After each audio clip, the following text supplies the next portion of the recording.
This play is called Our Town. It was written by Thornton Wilder, produced by the British International School of Cairo, and directed by Georgina Chambers. In it you will see Mr. Sa'a, Miss Farouk, Miss Yahya, and many others. The name of our town is Grover's Corners, New Hampshire, just across the Massachusetts line. The first act shows a day in our town. The day is May 7th, 1901. The time is just before dawn.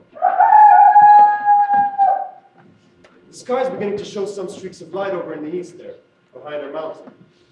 The morning star always gets wonderful bright the minute it has to go, doesn't it?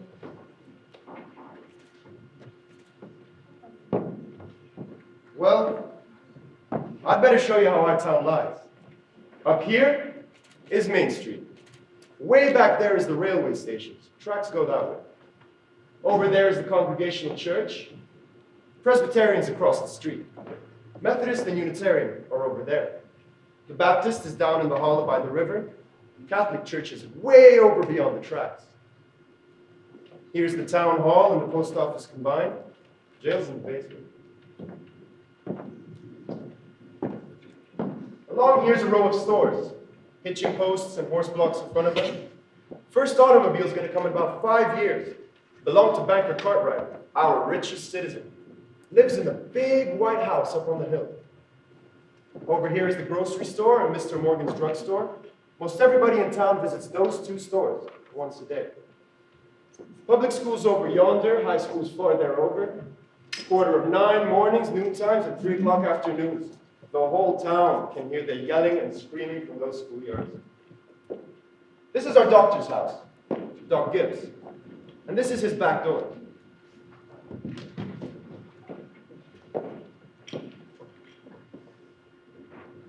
Here's some scenery for those who think they have to have seen it. And this is Mrs. Gibbs' garden. Corn, peas, beans, hollyhocks, heliotrope, and a lot of burdock. Back in those days, our newspaper came out twice a week, the Grover's Corners Sentinel. And this is the editor Webb's house. And that's Mrs. Webb's garden, just like Mrs. Gibbs, only it's got a lot of sunflowers too. And here's a big butternut tree.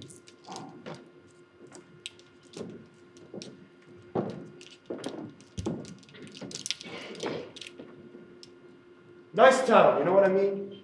Nobody very remarkable has ever come out of it, as far as we know. The earliest tombstones up there in the cemetery there say 1670 to 1680. There's a whole mess of Grovers and Cartwrights and Gibbses and Herseys. Same names as around here now. Well, as I said, it's about dawn. The only lights on in town are over in the cottage, where Polish mothers just had twins. Or over in the Joe Crowell house, where Joe Jr. is getting ready to deliver the paper. Or in the depot, where Shorty Hawkins is getting ready to flag the 5:45 for Boston.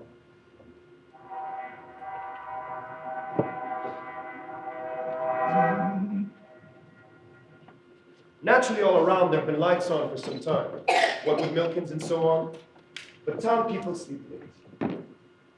So another day's begun. There's Doc Gibbs coming down Main Street now. And there's his wife, coming down to get breakfast. Doc Gibbs died in 1930. The new hospital is named after him. Mrs. Gibbs died first, a long time ago, in fact. She went out to visit her daughter, Rebecca, who married an insurance man in Canton, Ohio, and died there. Pneumonia. But her body was brought back here. She's up there in the cemetery now, in with a whole mess of Gibbses and Herseys. She was Julia Hersey, for she married Doc Gibbs in the Congregational Church over there. See, in our town, we like to know the facts about everybody. And that's Mrs. Webb coming down to get breakfast too. That's Doc Gibbs. Got that call at 1:30 this morning. And here comes Joe Jr., delivering Mr. Webb's sentinel. Morning, Doc Gibbs. Morning, Joe. Somebody with sick, Doc? No, just a pair of twins born over in Polish now. Paper now. Yes, half tea. Anything serious going on around the world since Wednesday? Yes, sir. My school teacher, Miss Foster, is getting married to a fellow over in Concord. I declare. And how do you boys feel about that? Well, of course, it's none of my business. But I think if a person starts out to be a teacher, she ought to stay one. How's your knee, Joe? Fine, Doc. I never think about it at all. Only like you said, it always tells me it's going to rain. What's it telling you today? Going to rain? No, sir. Sure? Yes, sir. You ever make a mistake? No, sir. Want to tell you something about that boy, Joe Brown there. Joe was awful bright. Graduated from high school here, head of his class. So he got a scholarship to Massachusetts Tech. Graduated head of his class there too. It was all wrote up in the Boston paper at the time. Going to be a great engineer, Joe was. But the war broke out and he died in France. All that education for nothing. Come on, Bessie. What's the matter with you? Here comes Howie Newsom, delivering the milk. Morning, Doc. Morning, Howie. Somebody sick? Just a pair of twins going over Miss Golaski's. Twins, eh? This town's getting bigger and bigger every year. Going to rain, Howie? No. Fine day. That'll burn through quick. Come on, Bessie. Hello, Bessie. How old is she, Howie? Going on 17. Bessie's all mixed up about the room. Ever since the lockdown, stopped looking that board and look every day.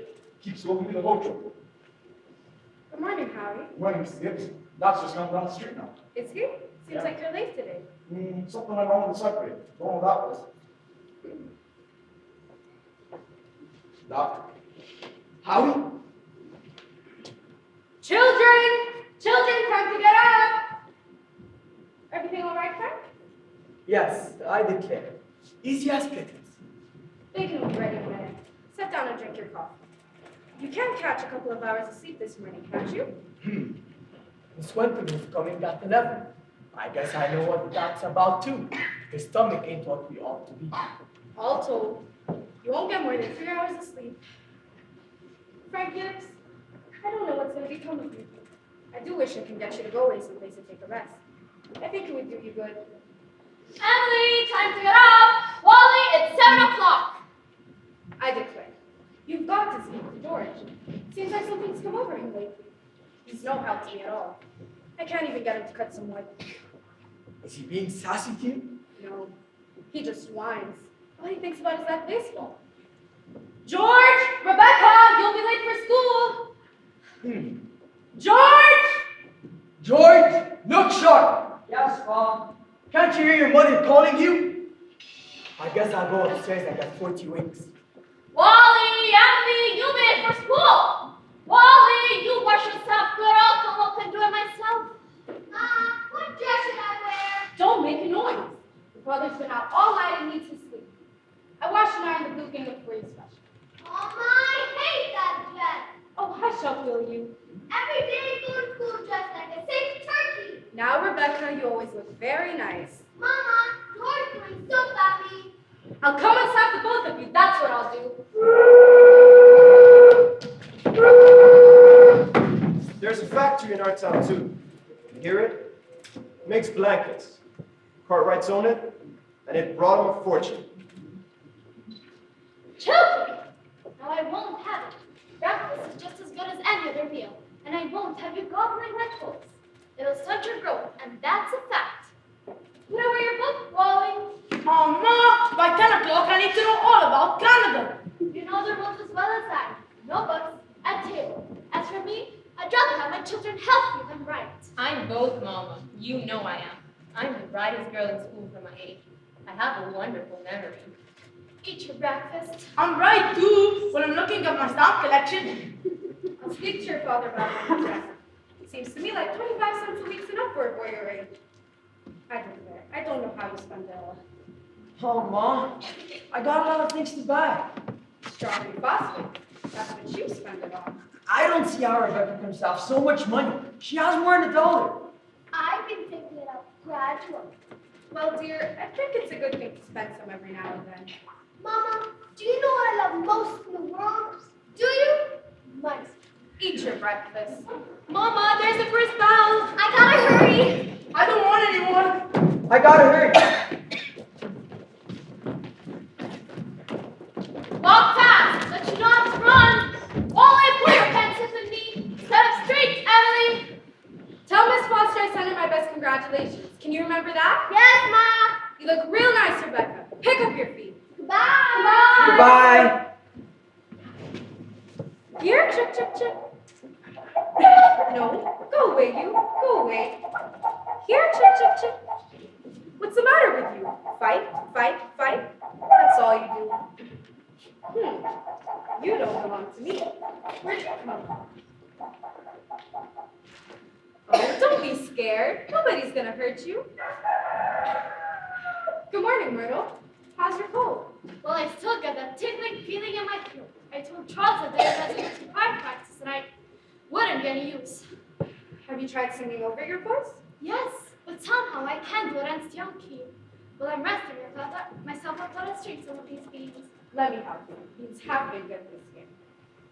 I've decided to put up 40 quarts if it kills me. The children say they hate them, but I noticed they're able to get them done all winter. Now, Myrtle, I've got to tell you something. Because if I don't tell somebody, I'll burst. Why, Julia Gibbs. Myrtle, did one of those second-hand furniture men from Boston come see you last Friday night? No. Well, he called on me. At first, I thought he was a patient waiting to see Dr. Gibbs. And he wormed his way into my parlor. And Myrtle, well, he offered me $350 for Grandmother Wentworth's highboy. Why, Julia Gibbs. He did! An old thing. Why, it was so big I didn't know where to put it. And I almost gave it to cousin Hester Wilcox. Well, you're gonna take it, aren't you? Well, I don't know. You don't know? $350? What's come over you? If I could get the doctor to take the money and take me someplace on a real trip, I'd sell it like that. You know, Myrtle, it's been the dream of my life to see Paris, France. I don't know. It sounds crazy, I suppose, but for years I've been promising myself that if we ever got the legacy, How does the doctor feel about it? well, I did beat about the bush a little and say that if I got a legacy, that's how I said it. I'd make him take me somewhere. What did he say? Oh, you know how he is. I haven't heard a serious word out of him since I've known him. No, he said. It might make him discontented with Grover's Corners to go traipsing about Europe. Better let well enough alone, he says. Well, Mr. White just admires how Dr. Gibbs knows everything about the Civil War. It's a fact. Dr. Gibbs is never as happy as he is when he's at Gettysburg. The times I've walked over those hills, Myrtle, stopping at every bush, piecing it all out like we're gonna buy it. Well, if that second-hand man's really serious about buying it, Julia, you sell it. And then you get to see Paris all right. Just keep dropping hints from time to time. That's how I got to see the Atlantic Ocean, you know. Well, I'm sorry I mentioned it. Only it seems to me that once in your life before you die, you ought to see a country where they don't talk English and don't even want to. Thank you, ladies. Thank you very much. Now we're going to skip a few hours, but first we want a little bit more information about the town.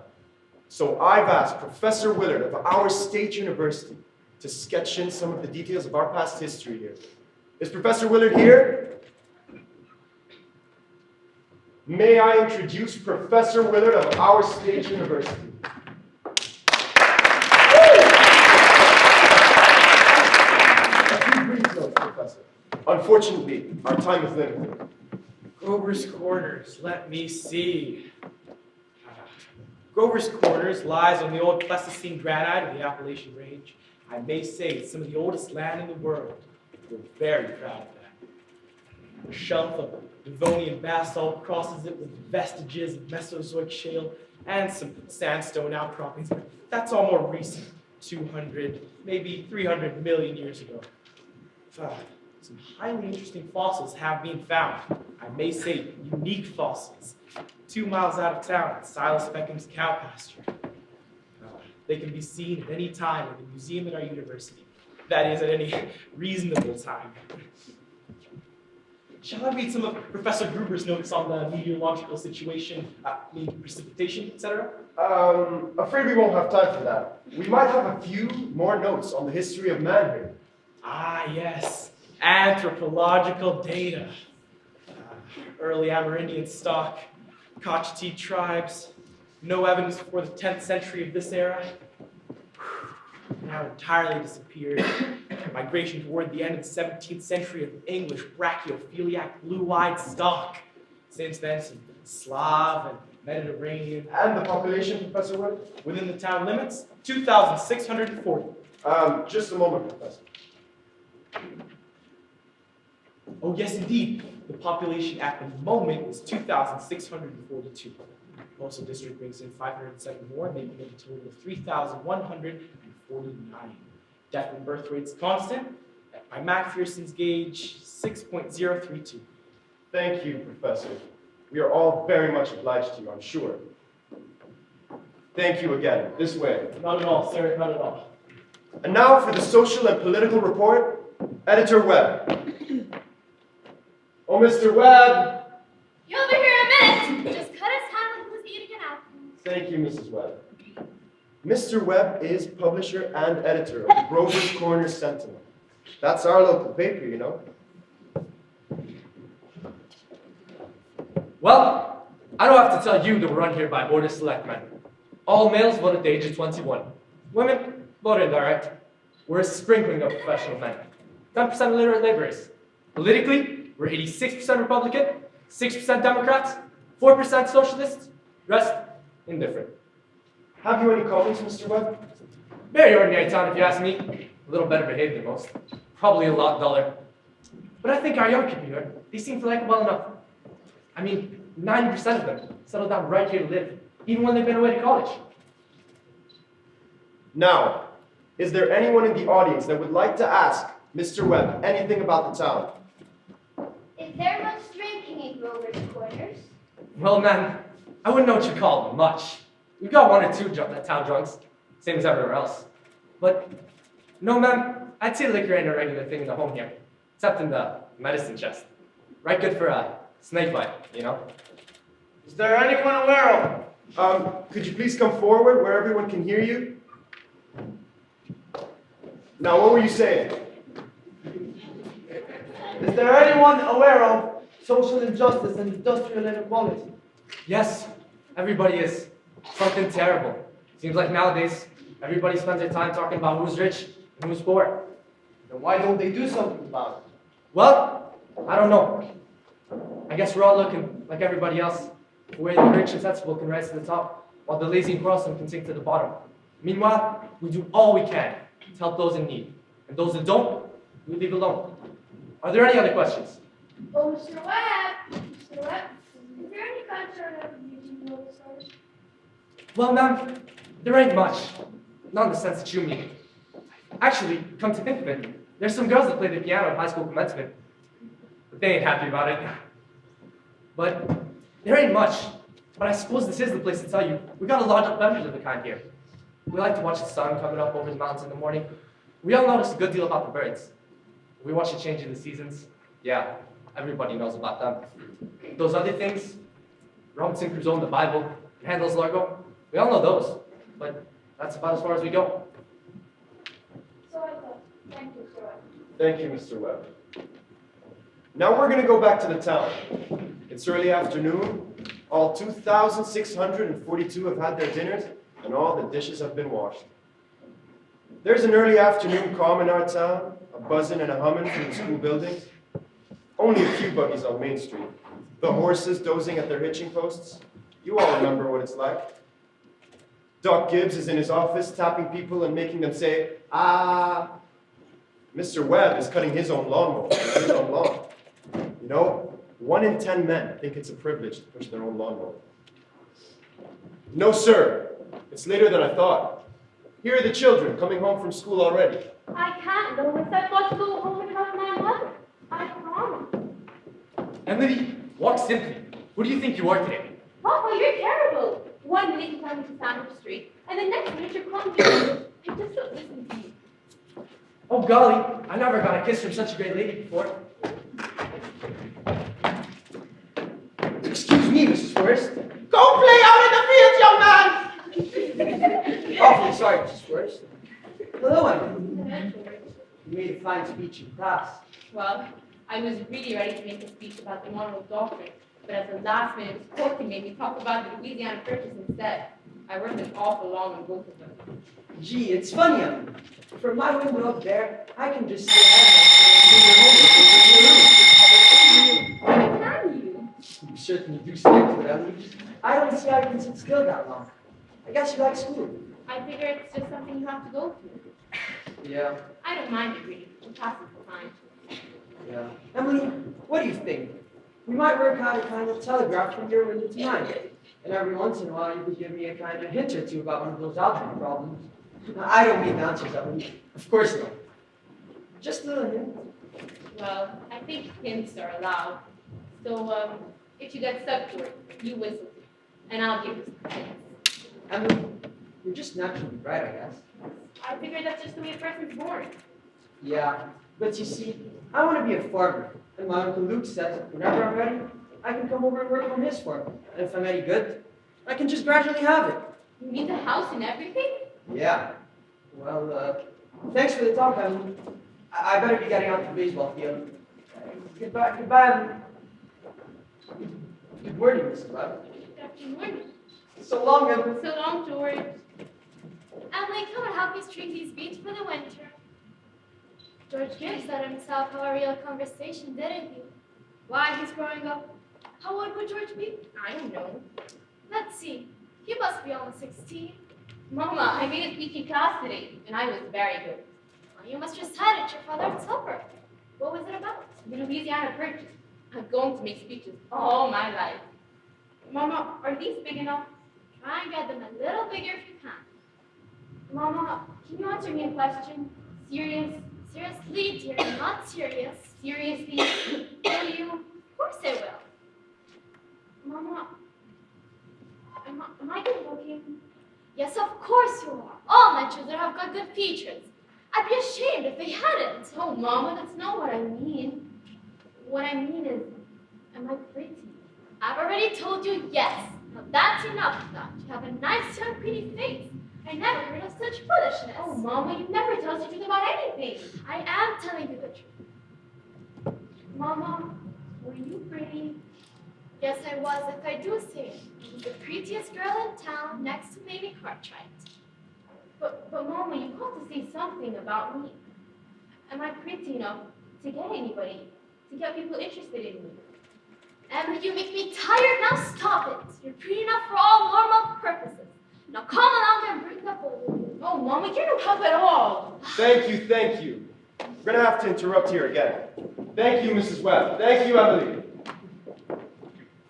There's a little more we want to explore about the town. I think this is a good time to tell you that the Cartwright interests have begun building a bank in Grover's Corners. Had to go to Vermont for the marble. Sorry to say. And they've asked a friend of mine what they should put in the cornerstone for people 1,000 years from now to dig up. They're putting in a copy of the New York Times and a copy of Mr. Webb's sentence. We're interested in this because some scientific fellows have found a way of painting all that reading matter with a glue, a silicate glue, that'll make it keep 1,000, 2,000 years. They're putting in a Bible and the Constitution of the United States and a copy of Mr. William Shakespeare's plays. What do you say, folks? What do you think? So I'm going to put a copy of this play in that cornerstone so that people 1,000 years from now can know a little bit more about our town, more than the Treaty of Versailles or the Hindenburg Flight. So, people 1,000 years from now, this is the way we were in the provinces north of New York. This is the way we were in our growing up and in our marrying, in our loving, and in our dying. Let's be the tie that binds our hearts in Christian love, a fellowship of kindred minds is like to that above.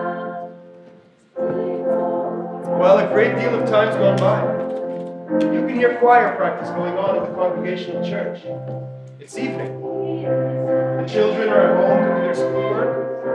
The day is running down like a tired clock. We share our mutual loves. Now listen here, everybody. Music came into the world to give pleasure. Softer, softer. Get it out of your head that music's only good when it's loud. You leave loudness to the Methodists. You couldn't beat them even if you wanted to. Now, again, alto. Let's be the time. Emily. Hello. Come on, I can't work at all. terrible. I mean, did you get the third problem? Which, The third. why yes, George, that's the easiest of them all. I don't see it. I mean, can you give me a hint? I'll tell you what. The answer's in yards. Yards? How do you mean? In square yards. Oh, in square yards. Yes, George, don't you see? Yeah. In square yards of wallpaper. Wallpaper. Oh, I see. Thanks a lot, Emily. You're welcome. My, isn't the moonlight terrible? Choir practice going on. I think if you hold your breath, you can hear the train all the way to country. Hear it? What do you know? Well, I guess I better go back and try the word. Good night, Emily. Good night, George. Now, before I forget, how many of you can come in on Thursday for the heresy garden? Show of hands? Yeah, that'll be fine. We'll do the same music we did last week. Now, we'll do Art Thou Weary, Art Thou Nami. It's a question, ladies and gentlemen. Make it talk. Ready? Oh, George, can you calm down a minute? Yes, Paul. Make yourself comfortable. And when are you gonna keep you a minute? George, how old are you? I'm 16. Almost 17. What do you want to do after school's over? Why, you know, Paul. I want to be a farmer on Uncle Luke's farm. You'll be willing, will you, to get up early, milk and feed the stock, and you'll be able to go and day all day? Sure I will. What do you mean, Paul? Well, George, while I was in my office today, I heard a funny sound. And what do you think it was? It was your mother chopping wood. There you see your mother, getting up early, cooking meals all day long, washing and ironing, and still, she has to go out in the backyard and chop wood. I suppose she just got tired and found it and decided it was easier to do it yourself. And you eat her meals, and you put on clothes that she lays nice for you, and you run off a big baseball that she's some hired girl who keep around the house that we don't like very much. Well, all I know I had to call your attention to. Here's a handkerchief, son. George, I've decided to raise your spending money to 25 cents a week. Not for chopping wood for your mother, because that's a present you give her. And because you're getting older, and I can imagine there are lots of things you must find out to do with it. Thanks, Paul. Well, let's see. Tomorrow's your payday, and you can count on it. Probably Rebecca feel ought to have some more too. Wonder what could have happened to your mother. Choir practice was never at this late before. It's only 8:30, Paul. I don't know why she's in that old choir. She hasn't got any more voice than her old crow, chasing around the streets around this hour of the night. About time you retired, don't you think so? Yes, Paul.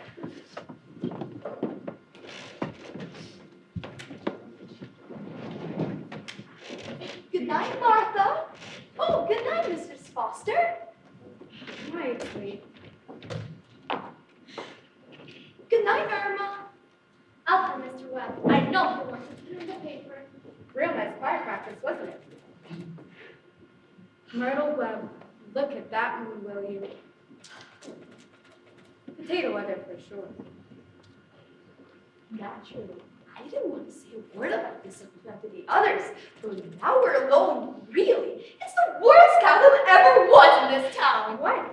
Simon Stimson! Now, Luella. But Julia, to have an organist of a church drink and drunk year after year. Now, We know he was drunk tonight. Now, Luella, we all know about Mr. Stimson, and we all know about the Tennessee Street food. And Dr. Ferguson knows too. And if Dr. Ferguson keeps him while they're on his job, the only thing the rest of us can do is just not to notice it. Not to notice it? It's getting worse.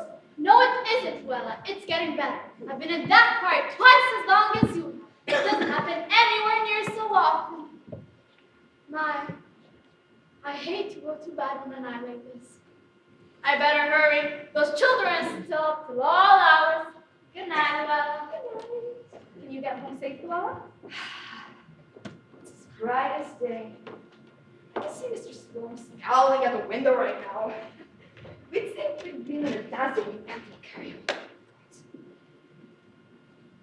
Well, we had a real good time. You're late enough, My Frank came in later than usual. and you stopping by the court could also with a lot of headache. Frank, don't be proud. Come out and smell the heliotrope in the moonlight. Isn't it wonderful? What did you do all the time I was away? Oh, I read as usual. And what were the girls gossiping about tonight? Well, believe me, Frank, there is something to gossip about. Simon Stimson's foregone was it? Worst I've ever seen him. How about him, Frank? Dr. Ferguson can't forgive me forever. Guess I know more about Simon Stimson's affairs than anybody in this town. Some people aren't made for small town life. And I don't know how that will. There's nothing we can do but leave it alone. Come, get in. No, not yet. Frank, I'm worried about you. What are you worried about? I think it's my duty to make plans for you to get a real rest and change. And if I get that legacy, well, I'm going to insist on it. Come on, Julia. There's no sense going over that again. Frank, you're just unreasonable.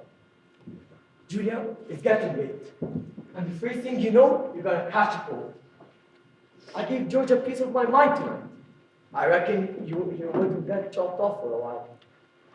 No, so we're getting upstairs. Oh dear, there's so many things to pick up, seems like. You know, Frank, Mrs. Fairchild always locks her front door every night. All that people in that part of town do. They're all getting certified. That's the trouble with them. And there's nothing fit to burgle them about.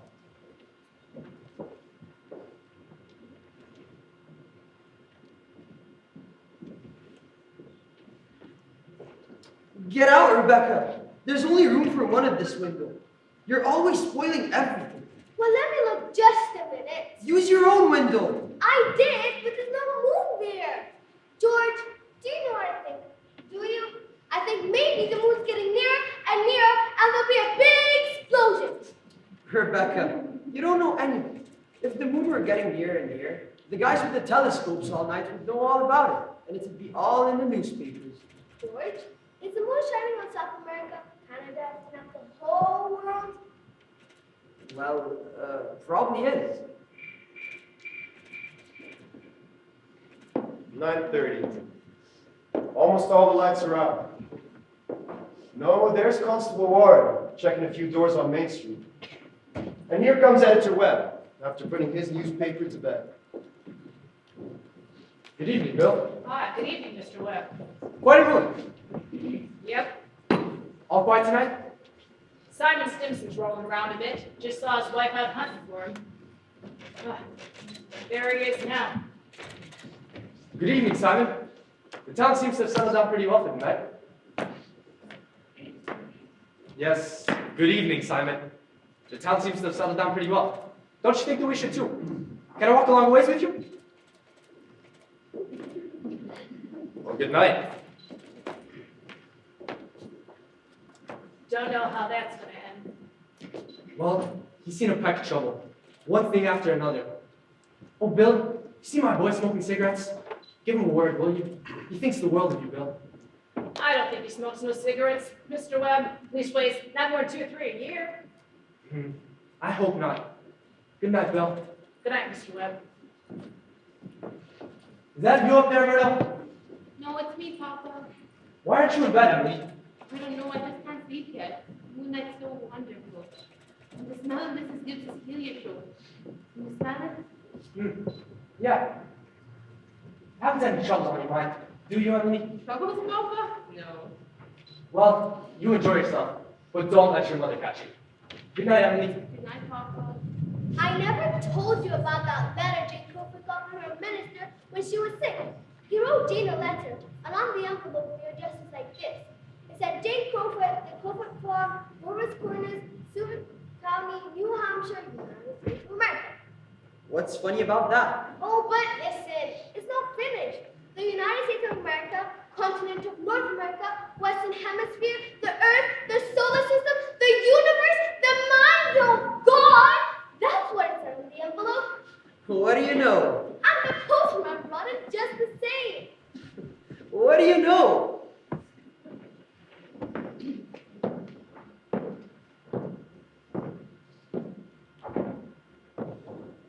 Well, that's the end of the first act, friends. You can go and smoke now. Those who smoke. 3 years have gone by. Yes, the sun's come up over 1,000 times. Summers and winters have been cracking the mountains, and the rains brought down some of the dirt. A few babies that weren't even born have started talking regular sentences. And some young people that thought that they were young and spry have realized that they can't bound up a flight of stairs like they used to, without their heart fluttering. Nature's been pushing and contriving in some other ways too. A young couple fell in love and got married. The first act was called The Daily Life. This act is called Love and Marriage. There's another act coming. I'm guessing you can think about that one. So, it's 1904. It's 7 years later, just after high school commencement. That's the time most of our young people jump up and get married. As soon as they pass their last examinations in solid geometry, it seems they suddenly see themselves fit to be married. It's early morning. This time, it's been raining. It's been pouring and thundering. Skip's garden, Miss Webb's here, drenched. Those bean poles and pea vines, drenched. May begin again any minute. There, you hear the 5:45 to Boston. And there's Miss Gibbs and Miss Webb. I'm down to make breakfast just as though it were an ordinary day. I don't have to tell the women in my own. Those two ladies they see before them, both of those ladies cook 3 meals a day. One of them for 20 years, and the other for 40. And no summer vacation. They brought up 2 children apiece, washed, cleaned the house, and never a nervous breakdown. It's like what one of those Middle West poets said. You gotta love life to have life.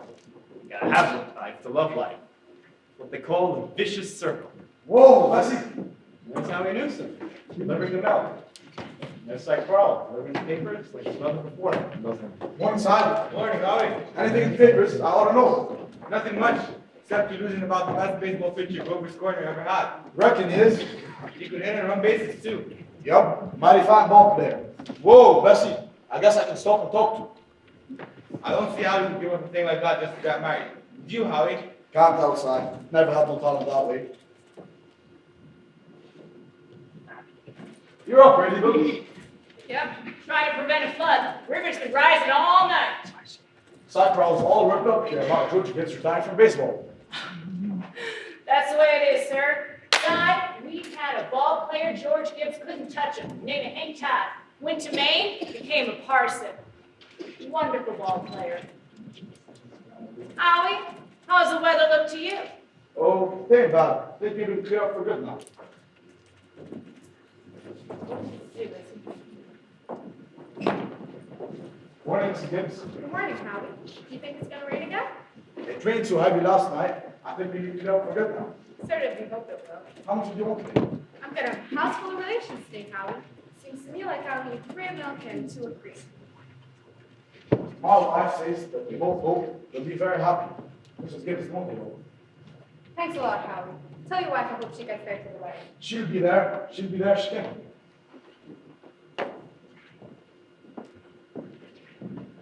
Morning, Mrs. Lamb. Good morning, Mr. Newsom. Oh, I told you 4 quarts of milk, but I'm hoping you can spare me another. Yes, and there's 2 of the 3. Well, it's start raining again, Mr. Newsom. Just telling Mrs. Gibbs over there that it rained so heavy last night that the weather might be good now. Thank you, Mr. Newsom. And thank Mrs. Newsom and her countenance you can get the wedding. Yes, you could have missed that. We'll get there.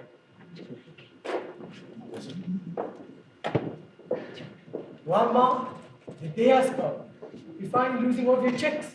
Frank Gibbs, don't say another word. I feel like crying every minute. Sit down and drink your coffee. The broom's up, shaving himself. Only there ain't an awful lot to shave. Whistling and singing, like he's glad to read it. Every now and then he says, I do, to the mirror.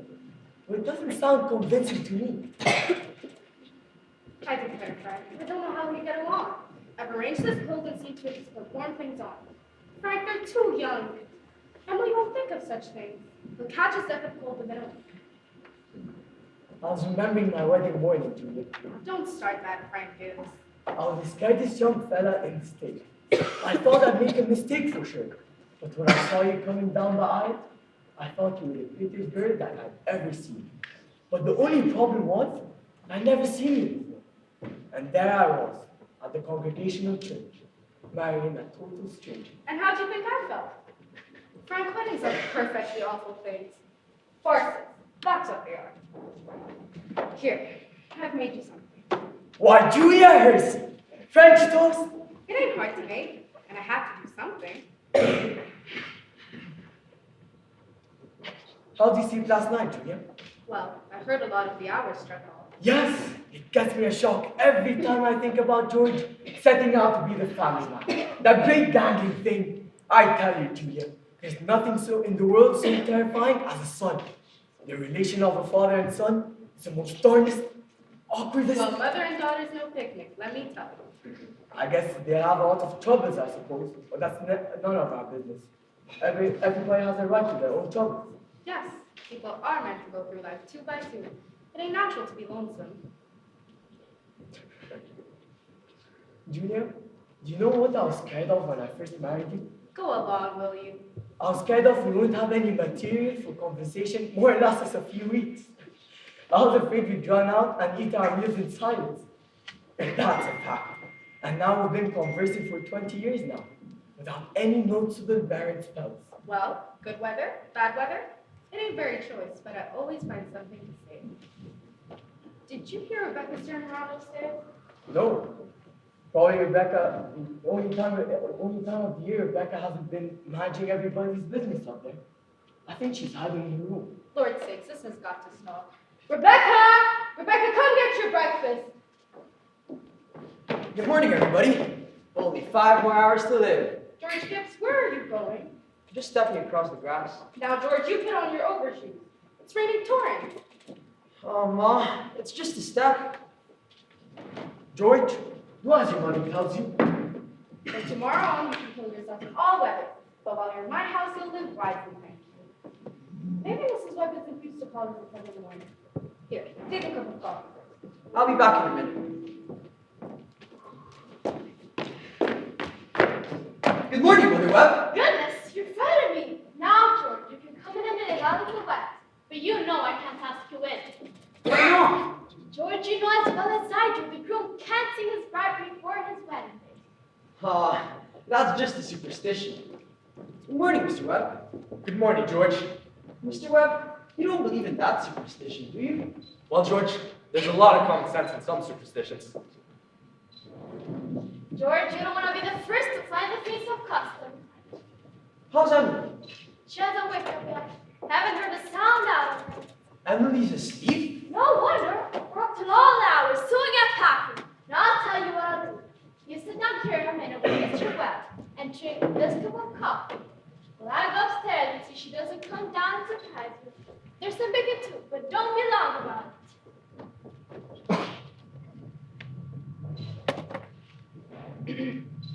Well, George, how are you? Oh, fine. I'm fine. Mr. Webb, what sense could there be in a superstition like that? Well, you see, George, on a girl's wedding day, her head's apt to be filled with clothes and things like that. Don't you think that ought to be it? Yes, I never thought of that. Well, I mean, a girl's ought to be a mite nervous on her wedding day. I wish a fellow could get married without all that marching up and down. Oh, believe me, George, every man that's ever lived has felt that way about it. It's the women folk who built up weddings. All those good women, standing shoulder to shoulder, making sure the knots tied in a mighty public way. A man looks awful small at a wedding, George.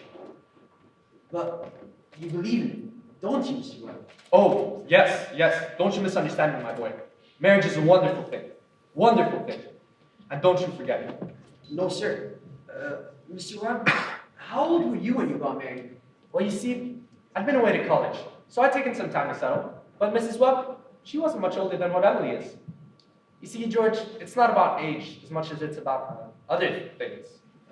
What were you going to say, Mr. Webb? I don't know. Was I going to say something? George, I was just thinking the other day about some advice my father gave me when I was getting married. Charles, he said, Charles, you have to start out early showing who's boss. He said, the best thing to do is to give an order, just so she'll learn to obey, even if it doesn't make sense. He also said, if anything about your wife irritates you, her conversation, or anything, just get up and leave. Oh, he also said, never let your wife know how much money you have. Never.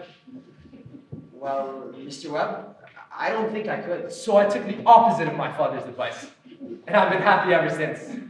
George, let that be a lesson to you. George, let that be a lesson to you. Don't take advice on personal matters. Say, George, are you going to raise chickens on your farm? What? Are you going to raise chickens on your farm? Uncle Luke's never been much interested, but I thought... Well, you see, I got a book the other day on the system of raising chickens. I was thinking about starting in a small way in the backyard. Maybe even getting an incubator in the cellar. Charles, are you talking about that old incubator again? I thought you two would be talking about things worthwhile. Well, Myrtle, if you want to give the boy some advice, I'll go upstairs and leave you alone with it. George, Emily's got to come upstairs and eat her breakfast. She sent her love, but she doesn't want to lay her eyes. Goodbye. Goodbye.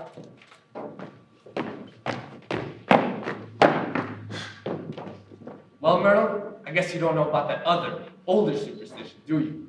What do you mean, Charles? Since the dawn of the cavemen, no bridegroom should see his father-in-law on the day of the wedding or near it. Now remember that. Thank you very much, Mr. Mrs. Webb. Now, I have to interrupt again. See, we want to know how all of this began. This wedding, this plan to spend a lifetime together. I'm awfully interested in how big things like that begin. You know how it is. You're 21 or 22, and you make some decisions, then whoosh, you're 7. Been a lawyer for 50 years, and that white-haired lady by your side has eaten over 50,000 meals with you. How such things begin. George and Emily now are going to show us that conversation they had when they first knew that, as the saying goes, they were meant for one another. But before they do that, I want you to try and remember what it was like to have been very young, particularly the days when you were first in love, when you were like a person sleepwalking. They didn't quite see what street you were in, and didn't quite hear everything that was said to you. You're just a little bit crazy. Try to remember that, please. Now, they'll be coming out of high school at 3 o'clock. George has just been elected president of the junior class. And it's June. That means he'll be president of the senior class all next year. Emily has just been elected secretary-treasurer. I don't have to tell you how important that is.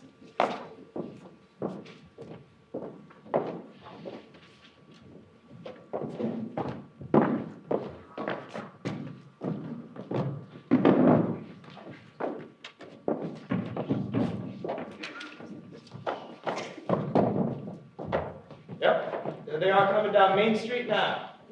I can't. I've got to go home. Oh, Ernestine, can you come over tonight and do Latin? Tell your mother you have to. Goodbye, Helen. Goodbye, Fred. Can I carry your books home for you, Emily? Why, thank you. It is a floor. Excuse me, Banana.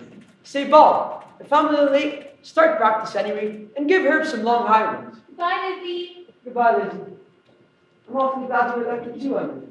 Thank you. Emily, why are you mad? I'm not mad at you. You've been treating me so funny lately. Well, since you asked me, George, I might as well say goodbye, Miss Corkin. Goodbye, Miss Corkin. What is it? I don't let the whole changes come over you the last year. I'm sorry if that hurts your feelings, but I've got to say the truth and shame the devil. Change? What do you mean? Well, up until a year ago, I used to like you a lot, and I used to watch you as you did everything, because we've been friends for so long. And then you began spending all your time in baseball, and you never stopped to speak to anybody anymore. Not your own family didn't. And George, it's a fact. You've gone awful conceited and stuck up, and all the girls say so.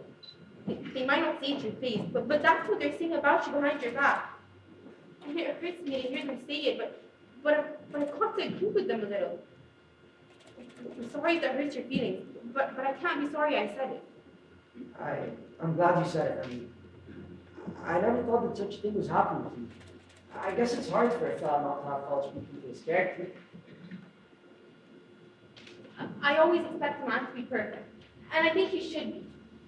Oh, I don't think it's possible to be perfect, Emily. Well, my father is, and as far as I can see, your father is. There's no reason on earth why you shouldn't be too. Well, I feel as though you're wrong. That men aren't naturally good, but girls are. Well, you might as well know right now that I'm not perfect. It's not as easy for a girl to be as perfect as a man, because girls are more nervous. Now I'm sorry I settled that about you.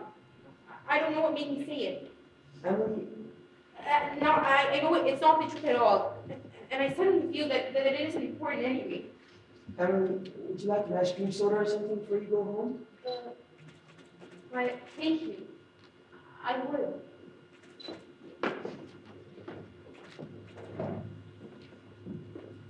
Hello, Stu. How are you? Good afternoon, Mrs. Slocum. Hello, George. Hello, Emily. What do you have? What? Emily Webb, what have you been crying about? She just got an awful scare, Mr. Morgan. She almost got run over by that hardware store wagon. Everybody says that Tom Hawkins drives like a crazy man. Well, now, you take a drink of water, Emily.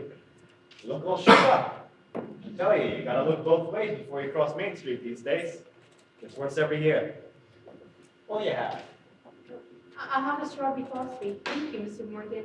No, Emily, have an ice cream soda with me. 2 strawberry ice cream sodas, Mr. Morgan. 2 strawberry ice cream sodas. Yes, sir.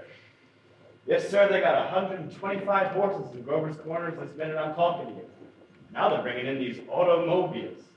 Best thing to do is just stay at home. I can remember when a dog could go to sleep in the middle of Main Street and nothing would come along to disturb it. Well, there they are. Enjoy.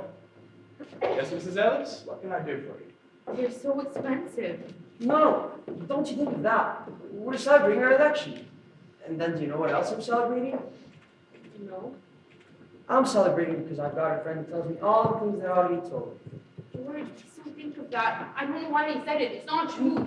No, Emily, you stick to it. I'm glad you spoke to me like you did. But you'll see, I'm going to change so quick.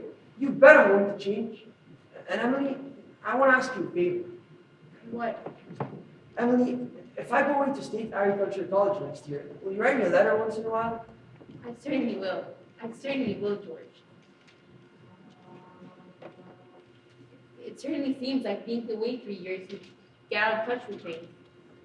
Maybe letters from Grover's Corners won't be so interesting after a while.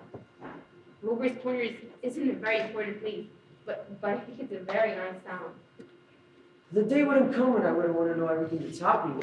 I know that's true, Emily. Well, I'm trying to make my letters interesting. You know, Emily, whenever I meet a farmer, I ask him if it's important to go to agriculture school to be a good farmer. Why, George? Yeah, and some of them even say it's a waste of time. And Uncle Luke's getting old. He's about ready for me to start taking over his farm tomorrow if I could. My. And like you say, being gone all that time in other places and meeting other people, gosh, if anything like that can happen, I don't want to go away. I guess new people aren't any better than old ones. I'll bet they almost never are.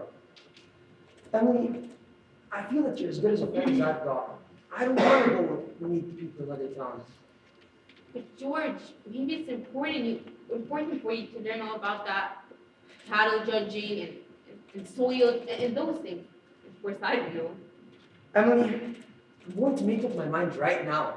I won't go. I'll tell Pa about it tonight. George, I don't see why you have to decide right now. It's a whole year away. Emily, I'm glad you spoke to me about that fault in my character. What you said was right, but there was one thing wrong in it. And that was when you said that for a year now I wasn't noticing people. And you, for instance, why you say you were watching you and I did everything. I was doing the same about you all the time. Why, sure, I always thought of you as one of the chief people I thought about.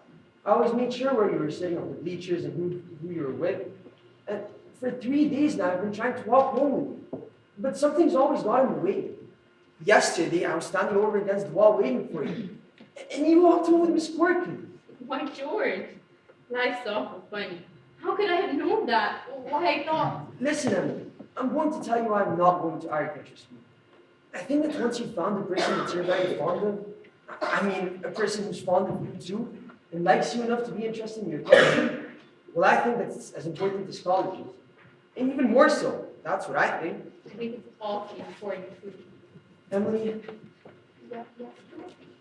Emily, if I do improve and make a big change, would you be, could you be? I am now. I always have been. So I guess that's an important talk we've been having. Yes. Wait just a minute, and I'll walk you home. Mr. Morgan, I'll have to go home and get the money to pay you for this. It'll only take me a minute. What's that? George Gibbs, do you mean to tell me? Yes, but I had reasons. Look, here's my gold watch for you to keep until I come back with the money. That's all right, George. I'll trust you. Thank you, Mr. Morgan. It'll only take me 5 minutes. Just 10 years, George. Not a day over. Got all over your shop, Emily? Yes, thank you, Mr. Morgan. It was nothing. I'm ready. Well, now we're ready to get on with the wedding.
There are a lot of things to be said about a wedding.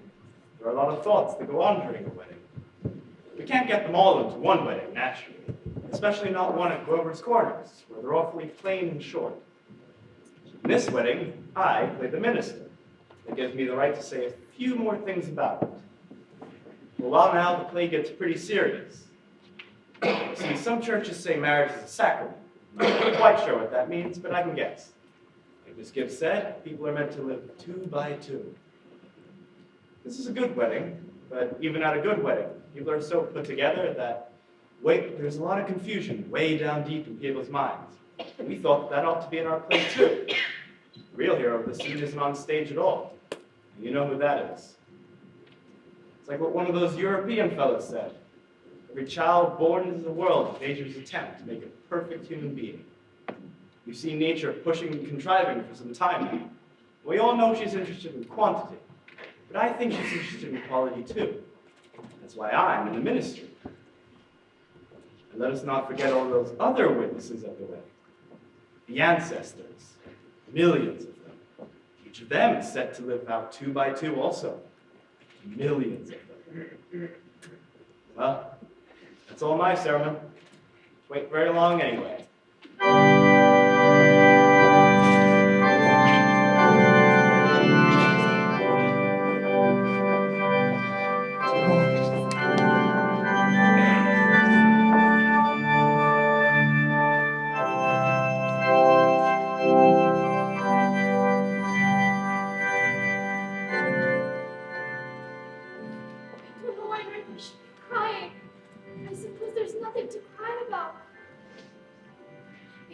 It came over me at breakfast. There was Emily eating her breakfast that she's done for 17 years. And now she's going back to eat in someone else's house. I suppose that's it. And Emily, she suddenly said, I can't eat another mouthful. and she put her head down on the table, and she cried. Oh, I've got to say, there's something downright cruel about sending her girls into marriage this way. I hope some of her girlfriends have told her a thing or two. I know, it's cruel, but I couldn't bring myself to say anything. I went to with blindness about myself. The whole world's wrong. That's what's the matter. Here they come.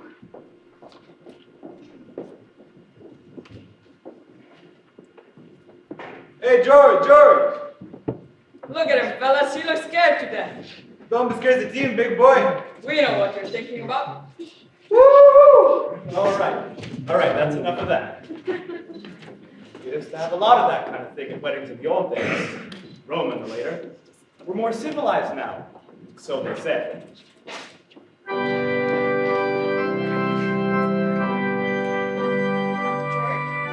what's the matter? Mama, I don't want to go home. Why is everybody pushing me so? Why, George, you wanted it. No, Mom, listen to me. No, George. You're a man now. Listen, Mom, for the last time I asked you, all I want to do is be a fella. George, if anyone should hear you, now stop. I'm ashamed of you. What?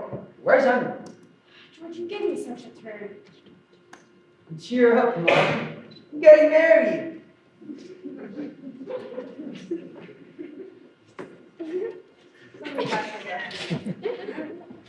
Listen, Mom, you say Thursday nights. Emily and I are coming over for dinner every Thursday night. Mom, what are you crying for? Come on, you gotta get ready for this.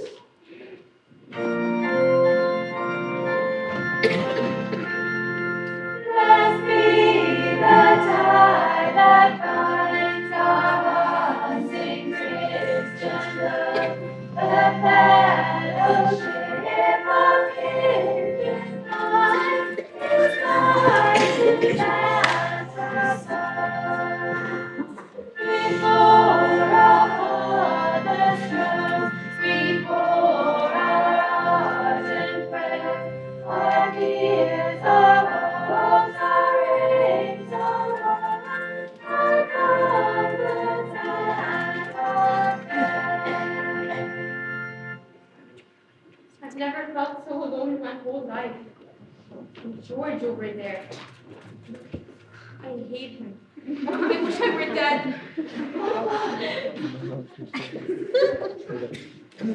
Emily, everything's gonna be all right. But Papa, I don't want to get married. You know everything's gonna be all right. But Papa, why can't I stay for a while just as I am? Let's go away. No. Emily, stop and think a minute.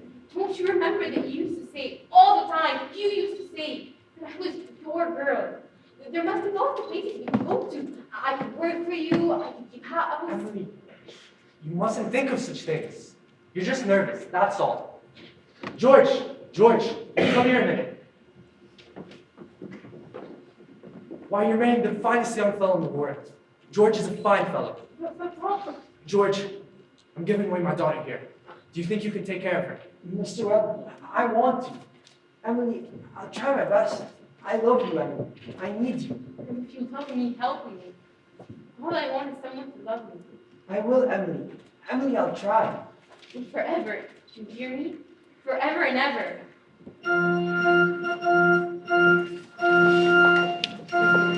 Come now, they're waiting.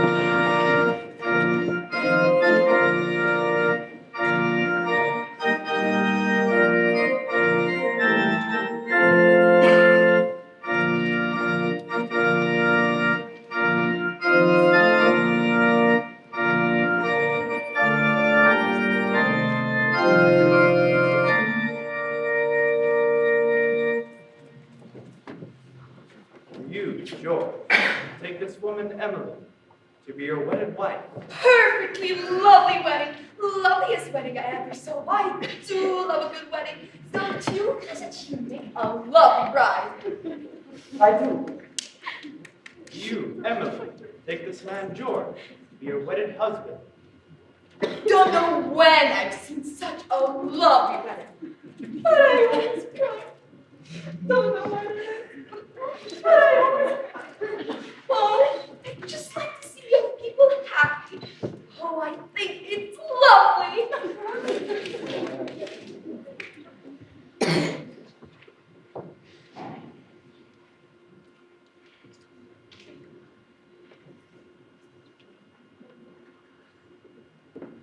I've married over 200 couples in my day.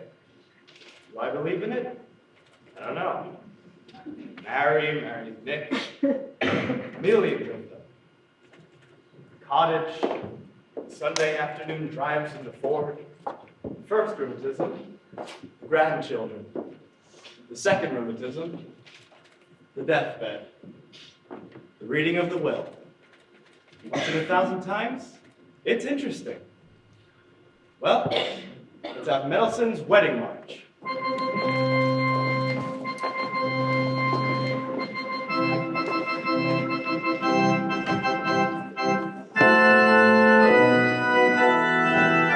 Aren't they a lovely couple? Oh, sure they'd be happy. I always say, happiness, that's the great thing. The important thing is to be happy.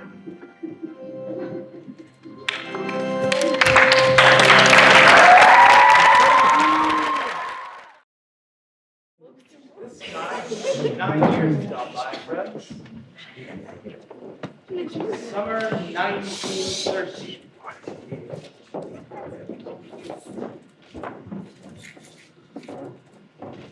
Lots of changes in Grover's Corners.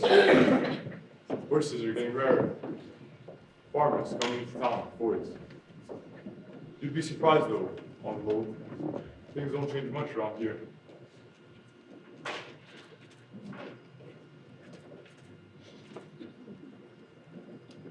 This year is a new part of the cemetery. Here's your friend, Mrs. Gibbs. And here's Mr. Simpson, organist of the Congregational Church. And Mrs. Soames, who enjoyed the wedding so, you remember? Oh, and lots of others. Editor Webb's boy, Wallace. He was appendix burst while he was on a Boy Scout trip to Crawford Notch. Often all the sorrow starts to bite us down out here. People just wild with grief have brought their relatives up to this hill. We all know how it is. And on time, and sunny days, and rainy days, and snow. We're all glad they're in a beautiful place, and we're coming up here too when our fit's over. Now, there are some things we all know, but we don't take them out and look at them very often. We all know that something is eternal. And that something has to do with human beings. All the greatest people that ever lived have been telling us that for thousands of years. And yet, you'd be surprised how many people are losing hold of it. Now, you'd be surprised how many people are losing hold of it.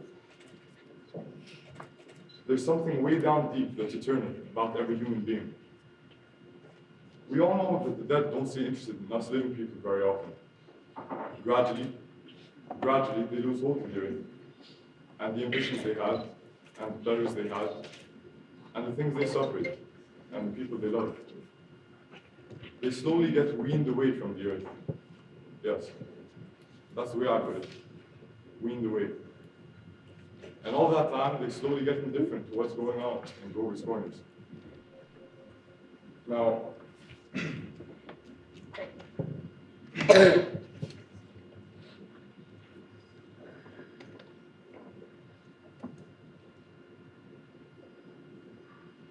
all that time, they slowly get indifferent to what's going on in Grover's Corners. We all know how it is. Mother and daughter, husband and wife, enemy and enemy, money and miser. All those terribly important things kind of grow pale around here. And what's left when memory is gone? In your identity, Mrs. Smith? Well, there are some living people. There's Joe Stoddard, our undertaker, supervising a new-made grave. And there's the Grover's Corners boy, who left town to go out west.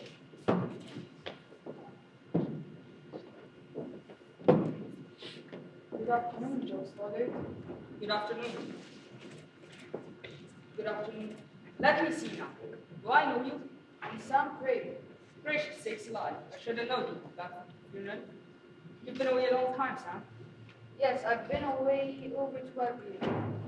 But I was in the East and I heard of my cousin's death, so I thought of combine things and visit the old one.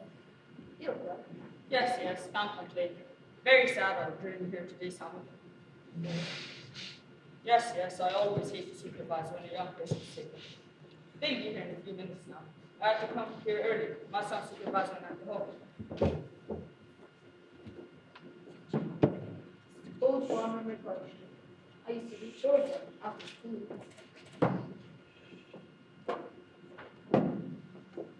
Why, it's my Aunt Julia. I've forgotten that sheet, of course. Yes, Doc Gibbs lost his wife about 2-3 years ago. About this time. And now it's another pretty bad blow for him too. That's my sister Carrie's. Sam cried. Always uncomfortable with their around. Simon. He was organized at church, wasn't he? Dracula. Nobody was supposed to know about it. He'd seen a peck of her. Took his own life, you know. Oh, did he? Yes, they tried to hunt it up, but of course, it's around. He chose his own epitaph. Is it there? Oh, it's just some news of the meeting. What is it? Oh, I wouldn't know. It was wrote up in the Boston papers at the time.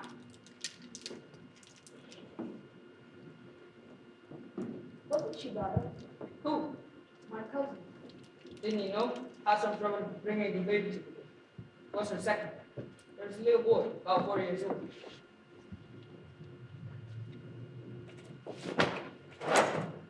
The baby's going to be over there? Yes. If you'll excuse me now, I see they're coming.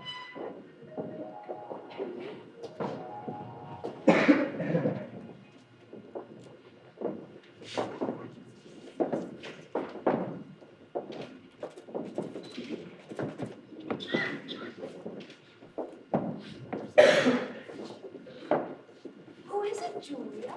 My daughter-in-law. Emily Webb. Well, I declare, Rhoda, it must have been awful money. What did she die of, Julia? Childbirth. Childbirth. I'd forgotten all about that. My, was a life awful. Wonderful. Wonderful? Was it? Simon, I'll remember. I remember Emily's wedding. This is a lovely wedding. And I remember her reading a class poem at graduation exercises. Emily was one of the brightest girls ever graduated from high school. I heard Miss Wilkins say so time after time. I called on them just on their new farm just before I died. Perfectly beautiful farm. It was on the same road we left on. Yep, right, my farm.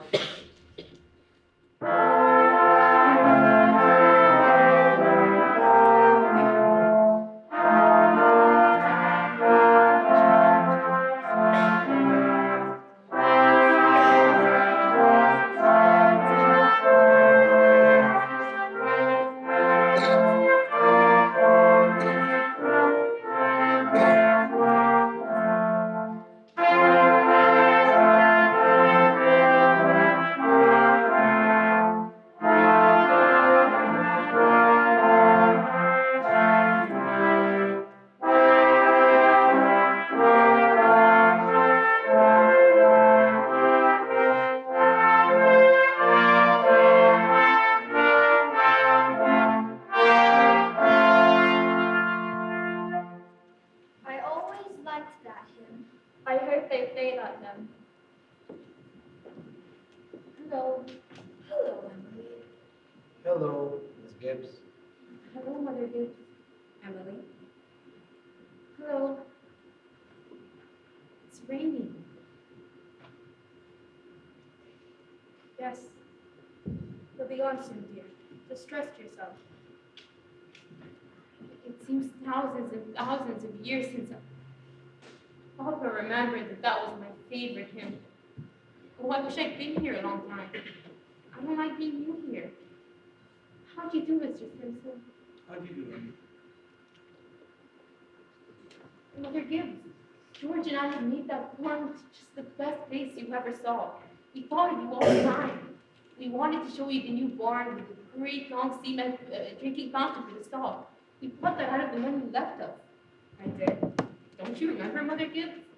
The legacy you left us? Why, it was over $350. Yes. Yes, Emily. And there's a pattern device on the drinking fountain, so that it never overflows, Mother Gibbs. And it never sinks below a certain mark we have there. It's fine. It won't be the same to George Brown, though. But it's a lovely farm.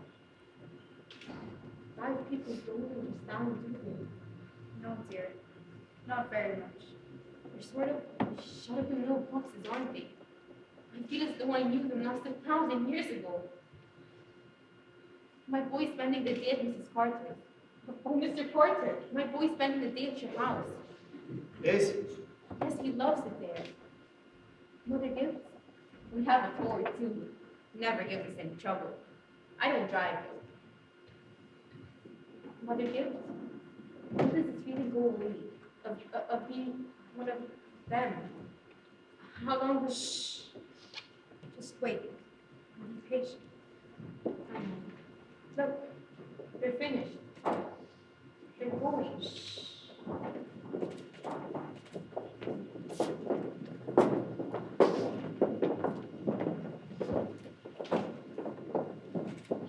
Look, Mother Gibbs is moving some of my flowers to you. It looks just like George, doesn't it? Oh, Mother Gibbs, I never realized before how troubled and how in the dark live persons are. Look at him. I loved him so. From morning till night. That's all they are. Trouble. Little cooler than it was. Yes, the rains cooled it off for me. There's no face winds always do the same thing, don't they? If it is rain, it's a 3-day bill. But Mother Gibbs, one can go back. One can go back there again. Into living. I feel it. I know it. Why, just then for a moment, I was thinking about the farm, and for a minute, I was there. And my baby was on my lap as plain as day. Yes. Of course you can. I can go back there and live all those days over again. Why not? All I can say is Emily, don't. But it's true, isn't it? I can go back there again. Yes, some have tried, but they soon end up back here. But I won't live over a sad day. I'll choose a happy one. No. At least choose an unimportant day. Choose the least important day in your life. It will be important enough. Then it can't be since I was married, or since the day the baby was born. I can choose a birthday at least, can't I? I can choose my 12th birthday. All right, February 11, 1899. Would you like any special time today? Oh, I want the full day. Okay, we'll begin at dawn. Remember, it's been snowing for the past few days, and they had run through the roads last night. It's gearing up. There's Main Street. And that's Mr. Morgan's drugstore before he changed it. And that's the livery stable. Yes, this is 1899, 14 years ago. Well, that's the town when he was a little girl. And that's the old white fence that used to be around our house. Oh, I'd forgotten that. I loved it so. Are they inside? Of course, your mother will be coming down any minute to make breakfast. Will she? And you remember, your father has been away for a few days. He'd been making a speech at Center in New York. Yes, he came back on the early morning train. There's how we knew him. That's our old policeman. Whoa, Bessie. But he's dead. He died. And there's Joe Crow.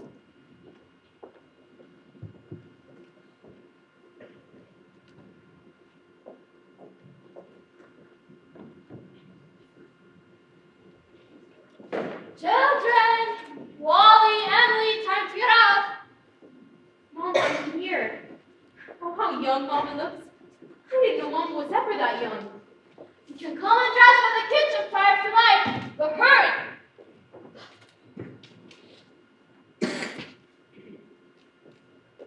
Mama, open your eyes, sir, that's all. I laid it out for you special. On the dresser there. If it were a snake, it would bite you. Yes, yes. Papa, Good morning, Mother. how did it go, Charles? Well, it was fine. I guess I told him a few things. Everything all right over here? Yes, can think of anything that's happened since. Been right cold. Howie Newsom says it's temple over to his bar. Colder than over at Hamilton College, and students' ears are falling off. The paper have any mistakes in it? None that I know. Coffee's ready when you want it. Okay. Charles, don't forget, it's Emily's birthday. Did you remember to get her something? Yes, I've got it right here. Where's my girl? Where's my birthday girl? Don't interrupt her now, Charles. You can see her at breakfast. She's slow enough as it is. Hurry up, children, it's 7 o'clock now. I don't want to call you again. I can't bear it. They're so young and beautiful. Mama, I'm here. I'm grown up. I love you all. Everything. I can't look at everything hard enough. Good morning, Mama. Now, dear, a very happy birthday to my girl. And many happy returns. There's some surprise waiting for you on the kitchen table. Oh, Mama, you shouldn't have. The birthday or no birthday, I want you to grow up and be a good, strong girl. Then on the blue papers from Mount Karen, and I reckon you can guess who brought in the postcard album. George Gibbs. Must have come over in the cold pretty early. Very nice of him. George, I've forgotten that.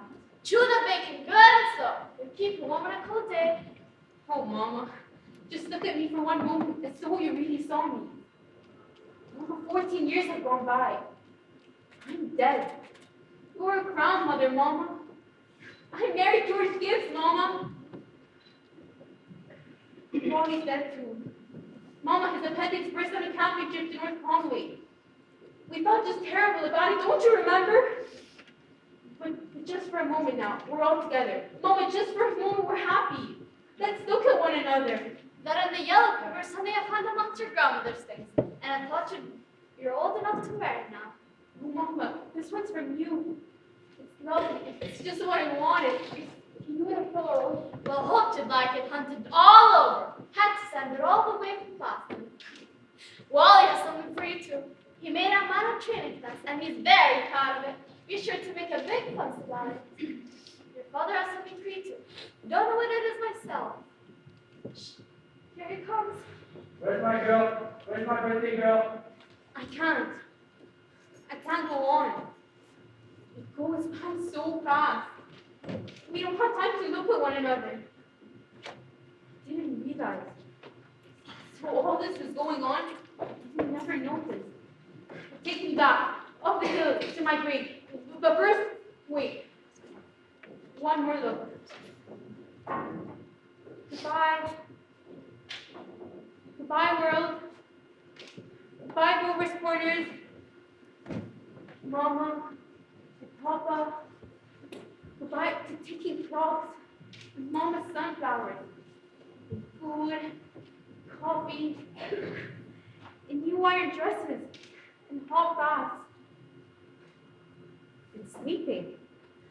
And waking up. Oh, Earth, you're too wonderful for anybody to realize you. Do any human beings ever realize life while they live it? Every minute? No. Well, sing some photos. Maybe they do something. I'm ready to go back.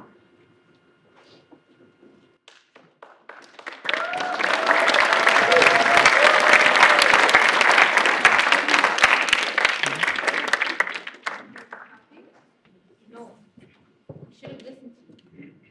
That's all human beings are. Just blind people. Look, it's clearing up. The stars are coming out.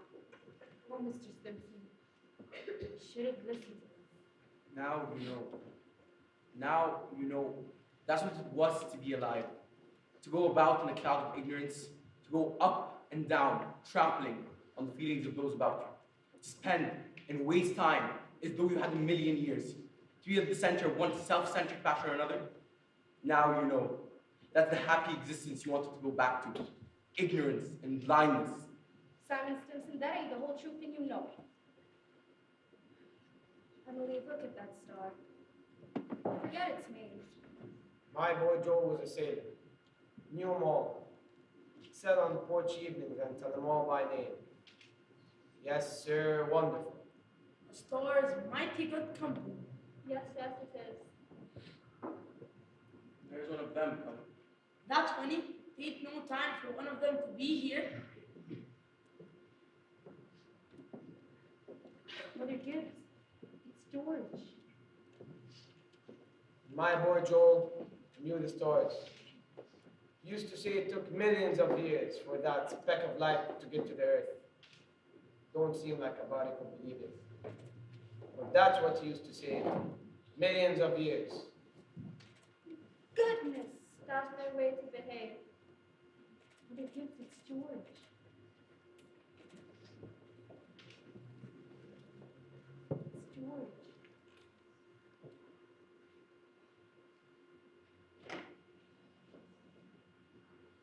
He ought to be home. Mother Gibbs? They don't understand, do they? No, dear, they don't understand.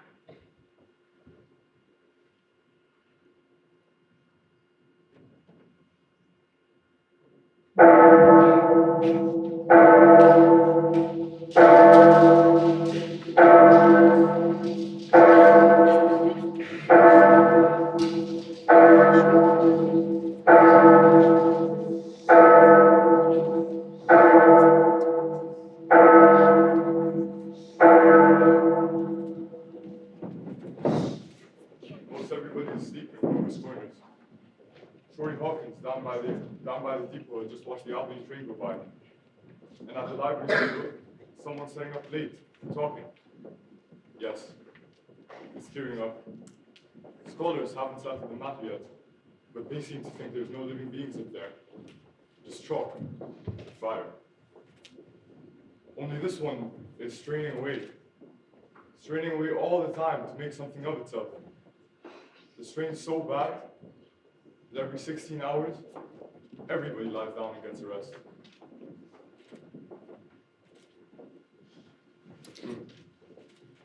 11 o'clock in Grover's Corners.